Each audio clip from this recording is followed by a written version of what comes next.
મહારાજે બધી પ્રકારની છૂટ આ જુનાગઢના દ્વાર ખોલીને ભક્તોને માટે આપી દીધી. બહુ વિસ્તાર કરતો નથી, કારણ કે આ ભગવાનના યોગને પામેલા આ શ્રી શરણાગતિ મંડળના નાના મોટા કોઈ ભેળ નથી. જેને જેને ભગવાનને પ્રાપ્ત કર્યા છે, મેળવ્યા છે, સેવી લીધા છે, એના ધન્ય ભાગ્ય છે. મહારાજની વિશેષ વિસ્તારમાં આજે સભાના વિશે બેઠેલા મહારાજના બંને આચાર્ય મહારાજ છે તથા અનાદિ મહામુક્તો, એને જેને જેને ભગવાનને લાડ લગાવ્યા, ઓળખાવ્યા, તેને આજ્ઞા કરી કે મંડળમાં રહી કથા વાર્તા કરજો. એ ભક્તો રેકોર્ડિંગ કરે ત્યારે કેટલાક આવા મહાન મોટા મુક્તોનું રેકોર્ડિંગ તમે સાંભળજો અને રેકોર્ડિંગ કરી લેજો. આચાર્ય મહારાજ શ્રી આપણી સભામાં ઉપસ્થિત છે. શરણાગતિ મંડળના શિરતાર શિર મોર છે. એ આપણને ભાગવત ધર્મનું પોષણ કરાવે છે. કેટલી આપણી ધન્યતા છે. એના મહિમાનો નથી પાર રે, ભક્તો વરાવે તેને અપાર રે. સલે રસો ભર્યા હરી વરવ રે, સેવી ગ્રહિલીઓ નિજ તન્વા રે. પાત્રતા પ્રમાણે ભગવાનને સેવી લ્યો, ભગવાન એ પ્રમાણે તમને સુખ આપવા જ કરશે. પાત્રવાળા થવું, હોળવલું હોનું હોય એમાં કોઈ સુખ, એની શુદ્ધતા જ હોય, એમાં કોઈ મેળ ન હોય. ભગવાનના ભક્તોએ આવા 16 વલા શુદ્ધ સોના જેવા થાય તો ભગવાનના સેવવાના પામવાના અધિકારી પાત્ર થઈને, માત્ર પાત્ર થઈને આપણે ભગવાનને સેવવા છે. આ શ્રી શરણાગતિ મંડળ મજબૂતાઈથી ભક્તિ કરે છે, ભગવાનને વાલો છે. માટે પાત્ર વાળા થયા છો ને તો આ ભગવાન તમને મેળા છે. નહીતર આ જગત કેટલું, ગઈકાલે આપણે પૂજા અરવિંદ ભગત કહેતા હતા, વસ્તી કેટલી 1 અબજને 40 કરોડ. એમાં મારા ભક્તો કેટલા? તો કે મારે તેને મીઠી ભક્ત લેવા, કારણ કે આજુબાજુ પડ્યા એમાં બધા મુક્તો થયા. પણ એક મુક્ત મહારાજે કીધું કે લાખોને તાર આવે છે, કીધું ને. તો તમારો જય વિજય કેટલો, અરે વિચાર તો કરી લો. આવા ભગવાન આપણને મળ્યા છે, એને સેવી લેવા છે. એ સેવી લેવાને માટે પાત્ર થવું.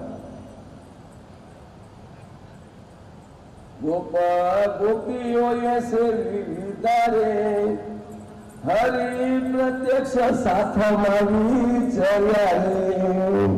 આ વંથલીની વાત છે, બહુ જબરી છે, પણ અત્યારે સમય નથી, બીજી સેશનમાં આપણે લેશું. ગોપને ગોપીઓ સાથમાં ભગવાનને લીધા અને આ બધે વિચર્યા. કૃષ્ણે પણ ગોપીને સાથમાં લીધા.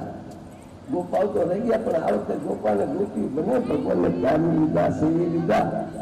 બહુ જબરી વાત છે, આધ્યાત્મિક વાત છે. વાના સમૂહોએ તાર્યા કઈ નાથે રે, લીધા વિમાનમાં નિજ સાથે રે. સૌરાષ્ટ્રમાં કુટુંબ કોટી માથે રે, બોલો તમા મોકલ્યા કૃષ્ણ નાથે રે. દ્વારિકાના શ્રી કૃષ્ણ ગોલોકને વિશે બિરાજે. એના સેવનારા, એની ભક્તિ કરનારા ભક્તો ગોલોક ધામને વિશે જાય.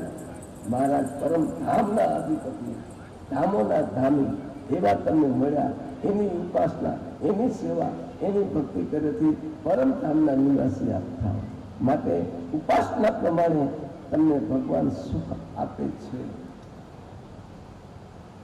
કપિલે ધામમાં જાતિ કરી રે, ખાડીમાં વસરી નાગરી જાતિ રે. જે જે લીધા તે લીધા ઉગરી રે, ગરીબ વૈષ્ણવી મોજ સુધાર્યા રે. જે અવતારમાં જે ભક્તો થયા એને વૈષ્ણવી દીક્ષાઓ વડે કરી અને ભગવાને એને તારી દીધા છે. વામનજીના ગંગા જળ સ્પર્શે રે, તેનાથી પાપો દૂર ભાગે રે. પાપો બાળે ને ધામની હારે રે, સેવી પ્રત્યક્ષ મૂર્તિ સુખ ભારે રે. વામનજી નો અવતાર તો પ્રત્યક્ષ હતો ને. બલિરાજા સેવિતાનો મોક્ષ થઈ ગયો. વચમાં પેલો ગુરુ આડો આવ્યો તો કાળો થઈ ગયો. કાળો ભગવાનને ભક્તિ કરવામાં જે આડું આવે ને નડતરિયા હોય ને એને દૂર કરી દેવા પણ પોતાનો મોક્ષ સાધી દે. ભક્તો પ્રીતિ વડે પ્રભુ સેવે રે, સાક્ષાત સમજાતિનું સુખ લેવે રે. આજે કૃપા કરી બહુ નાથે રે, દીધો ડંકો કાળ મુખમાં મેલી રે. અરે તમે તો ડંકો દીધો પ્રગટની ભક્તિ કરીને. કાળના મુખમાં તમે ડંકો દીધો, કાળ પણ તમારી પાસે ન આવે. આ વણથલીમાં ભગવાનના પવિત્ર ધામમાં ભગવાનની વિચરણ લીલા ભૂમિમાં આ મહારાજે પોતાના ભક્તોને વરદાન આપ્યું કે મારા ભક્તોને આ વણથલીના સીમાડા સુધી યવનો વાસ ન હોય, યવનો પ્રવેશ ન હોય. આ તમે કાળના મોઢામાં ડંકો દીધો ન કહેવાય તો બીજું શું કહેવાય? આ બધું જાણીને ઓળખીને આપણે જે પ્રગટ ભગવાન મળ્યા છે ને એનું બળ રાખવું. બળ જમો જમો પ્રભુના મુખમાં મેલી રે, નાવો પ્રભુ તને ગળેલી રે. મહારાજે આ ભક્તિની સેવાની ક્રિયા બતાવી છે. બહેનોને લાલજી મહારાજ મળ્યા છે, પ્રત્યક્ષ સેવા સુખના લાભ લે છે. ભક્તો એ ભગવાનના દર્શન કરવા જાય, મહારાજને મેળાવે, મહારાજને જમાડે, મહારાજને લાડ અડાવે, ભગવાનને સેવે. આ કેટલી બધી અજબ ગરીબ વાત છે, અજાયબ ભરેલી વાત છે આ શરણાગતિ મંડળને. અરે ધન્ય ભાગ્ય છે શરણાગતિ મંડળના કે આજ તમારા ભેળા ભગવાન સાક્ષાત વિચરે છે. જુઓ ને, મને તો રાતથી જે આખો દિવસ ભગવાનના ભક્તોએ નૃત્ય કર્યું, બહેનોએ નૃત્ય કર્યું, ભગવાનને રાજી કરવા માટેનું સ્થાન છે. તમારા ભેળા તમારા હૃદયમાં ભગવાન પોતે નાચે છે, એ આનંદ છે ને એ તમારું ભગવાનનું સ્વરૂપ છે. જમો પ્રભુના મુખમાં મેલી રે, નાવો પ્રભુ તને ગળાવેલી રે. મહારાજ સ્નાન કરો, મહારાજ જમો, મહારાજ હાલો. મહારાજને આ પ્રમાણેની રીતિ બતાવી છે. તમે લાલજી મહારાજને લઈ આવ્યા મુંબઈ પુનાથી, તમે પેટીમાં રહેતા તો મહારાજને કહ્યું હાલો મહારાજ પેટીમાં રહ્યો ને તો પછી બીજું કોઈ નથી વિકલ્પ તો મહારાજ પેટીમાં રહીને આવે. મહારાજ હવે બારે કાઢીએ આવો બિરાજમાન થાવ. આ બધી તમારી આહવાનામાં કચ્છનામાં બધી આ બધી શ્લોકની રીતિ આ મહારાજે તમને ખાલી બોલીને બતાવી દીધી. એમાં બધું પૂરું થઈ ગયું, વેદના મંત્રો આવી ગયા. કેટલી સરસ અને સરળ રીતિ બતાવી. હા, આમાં કેમ આપણા ગુરુદેવ છે ભગવાનના પ્રત્યક્ષ લાડીલા ભક્ત છે. હા, મહારાજે મળેલા છે, એના હરણ સ્વસ્થી આ પૂજન થયું, આરતી થઈ, એમાં બધું આવી ગયું. આપણા મંદિરના પરમ પૂજ્ય આચાર્ય મહારાજશ્રી ભગવાનને પધરાવ્યા, આરતી ઉતારી, મૂર્તિ પ્રતિષ્ઠા થઈ ગઈ. બધા આજે મંડળમાં જેટલા લાલજીઓ પૂજાય છે, મહારાજે લખ્યું છે કે શ્રી શરણાગતિ મંડળ ફૂલવાળી ટ્રસ્ટ લાલજીની સેવા પૂરી પાડશે અને તૈયાર થઈ જાય. આ આપણા આચાર્ય મહારાજશ્રીઓ આવી આરતી ઉતારે અને ભક્તોને કે જાઓ મેળથી સેવા કરો. કેટલો આનંદ છે, વિચાર તો કરી દો. હરેક લાલજીના ચમત્કારો, હરેક લાલજીના ચમત્કારો સભાઓ વિશે વર્તાય છે, દર્શન આપે છે. અડો સ્પર્શ કૃષ્ણ માહી મેલો રે, ચાખો નાથજી બેરસ રેલો રે. પાછો ધીરો સ્વામી સાથે નાચે રે પ્રભુ હાથ મે લાવો નિજા માથે રે જેને જેને શ્રી હરિના આ હાથ આપણા માથા ઉપર પડ્યા છે એના તો ધન્ય ભાગ્ય છે. નમન કરું છું આ શિલાગતિ મંડળના ભક્તોને કે જેને ખૂબ ખૂબ માથે હાથ રાખીને આશીર્વાદ આપ્યા છે, ધામના અધિકારી કરી દીધા. અરે તમે પણ જેના માટે આશીર્વાદ રૂપે હાથ રાખશો ને એનું કલ્યાણ થઈ જશે.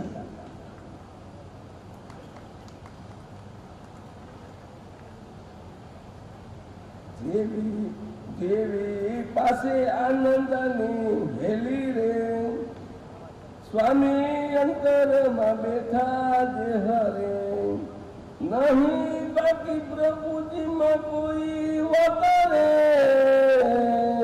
પ્રત્યક્ષમાં જેવો પ્રિય થવારે. વાલા થવું છે તો ભગવાન થવું છે.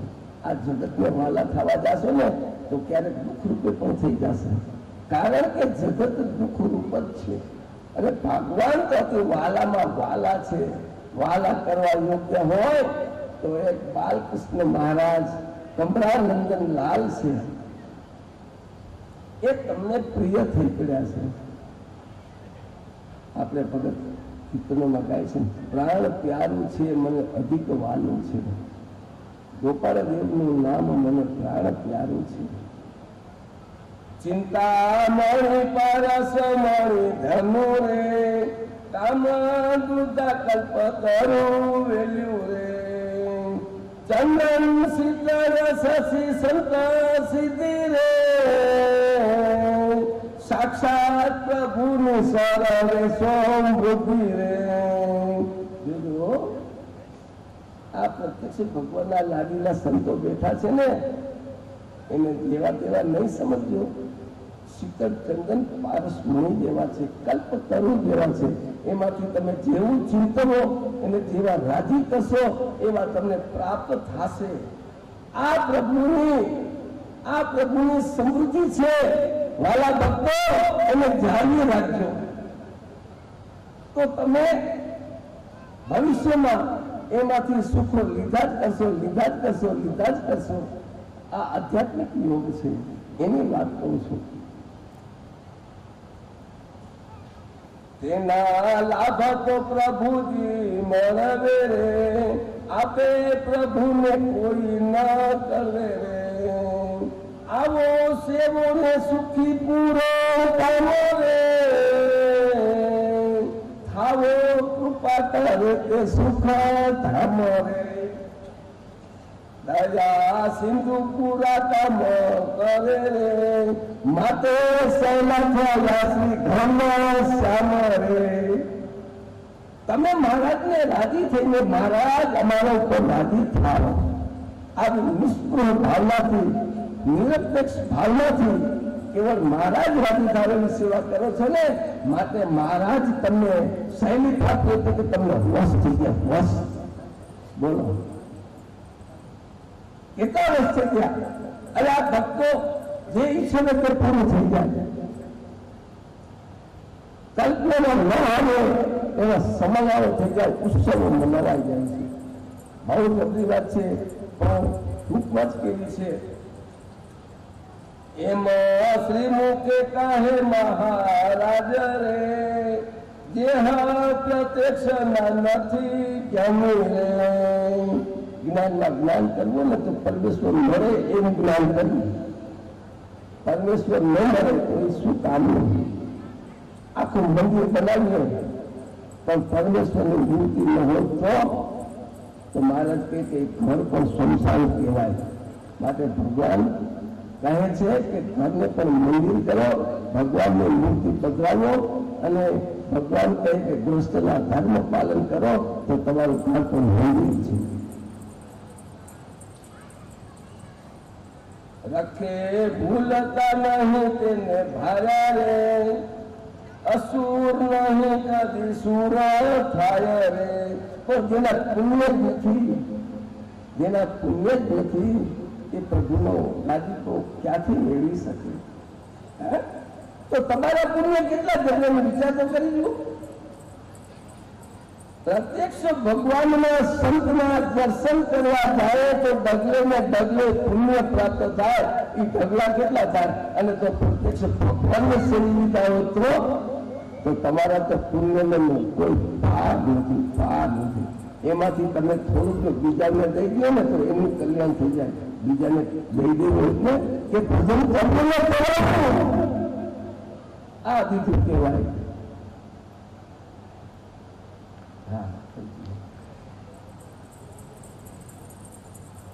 દ્વેષે દેખે જવાસો સુકાય રે, પ્રેમે દેખે પ્રીતિ પલ્લવ ના થાય રે. પ્રેમી તણ ગ્રહ લબુવસ રે, તજે દ્વેષીને ભાવે ન સે રે. ભગવાનને અભક્તની સેવા આપતા નથી, ભક્તને સેવા આપે છે. ભક્તની સેવા ભગવાનને ગમે છે, માટે ભક્ત થઈને ભગવાનની સેવા કરવી. માટે એવી અનાદિની રીતિને જાણીને ભક્તિ કરી લેજો મોજા માણી રે. કહે જયંતી લાલ જય ગાવો રે,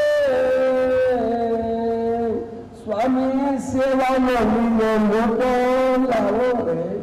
વાહ, અત્યારે અવસર મળ્યો છે, લાવો લઈ દેવા મળ્યો છે, પછી તકને મળે. ભક્તોએ કીધું ને ગઈ રાત્રિમાં તો ભક્તો કેટલા આનંદિત થઈ ગયા અને ભગવાનની સેવામાં ગુલતાન થઈ ગયા.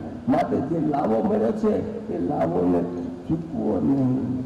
માટે શ્રી પ્રત્યક્ષ શ્રી હરિ શરણાગતિ મહિમા કથને પ્રથમ પિયુષમ અનાદિ શ્રી કૃષ્ણ નારાયણ કૃષ્ણ